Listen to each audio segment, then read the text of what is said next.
Hi friends, मैं हूँ विशाल। आज मैं लेके आया हूँ आपके लिए एसएससी जीडी और एसएससी एमटीएस के लिए इम्पोर्टेंट जीके के बेस्ट 25 सवाल। और ये जो पेपर है ओरिजिनल एसएससी जीडी में पूछे हुए सवाल है जो कि 2021 के एग्ज़ाम में पूछे गए थे। तो शुरू करते हैं। पहला सवाल नंबर 1, किसी भी एशियाई खेल में स्वर्ण पदक जीतने वाली पहली भारतीय महिला एथलीट कौन थी? वो थी कमलजीत संधू। सवाल नंबर 2, निम्नलिखित में से किस भारतीय ने मलेशिया में रिकॉर्ड समय में आयरन मैन मलेशिया ट्रायथलॉन को पूरा करने वाले सबसे तेज भारतीय होने का गौरव प्राप्त किया है? वो है आपके स्वरूप सिंह कुंतल। सवाल नंबर 3, निम्नलिखित में से किसने हड़प नीति लागू की थी? वो की थी आपकी लॉर्ड डलहौजी। इन्हीं को आधुनिक भारत का निर्माता भी कहते हैं। रेलवे का विकास भी इन्हीं के शासनकाल में हुआ। दूरसंचार का विकास भी इन्हीं के शासनकाल में हुआ था। तो अगला सवाल नंबर 4, भारत में साइमन कमीशन के आगमन में से पूर्व निम्नलिखित में से कौन सी घटना घटी? वो घटी थी काकोरी षड्यंत्र। साइमन कमीशन भारत में 1928 को आया था। काकोरी षड्यंत्र 1925 को हुआ था। और गांधी इरविन समझौता 1931 को, भारत छोड़ो आंदोलन 1942 को, प्रथम गोलमेज सम्मेलन 1930 को हुआ था। सवाल नंबर 5, निम्नलिखित में से क्या मिट्टी को उपजाऊ बनाता है? वो बनाता है आपके खनिजों और कार्बनिक पदार्थों का सही मिश्रण। सवाल नंबर 6, अक्टूबर 2020 में प्रकाशित पुस्तक वॉइसेज ऑफ डिसेट के लेखक का नाम क्या है? वो है आपके रोमिला थापर।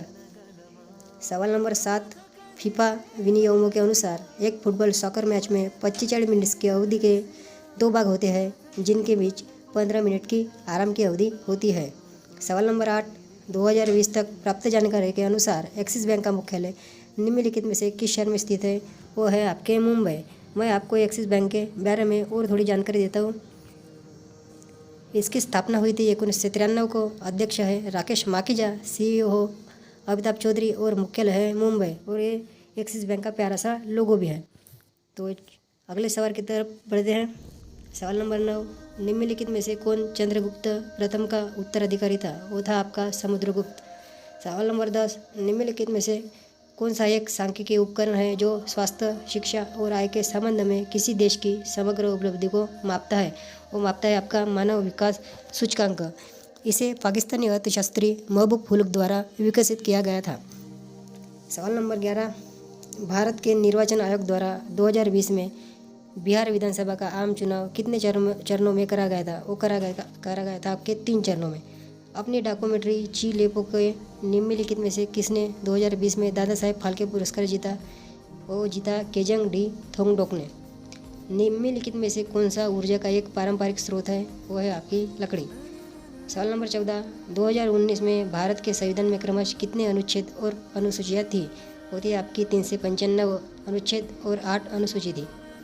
सवाल नंबर 15, निम्नलिखित में से किस वैज्ञानिक ने कोशिकाओं में पाए जाने वाले द्रव्य पदार्थ के लिए प्रोटोप्लाज्मा शब्द का उपयोग किया?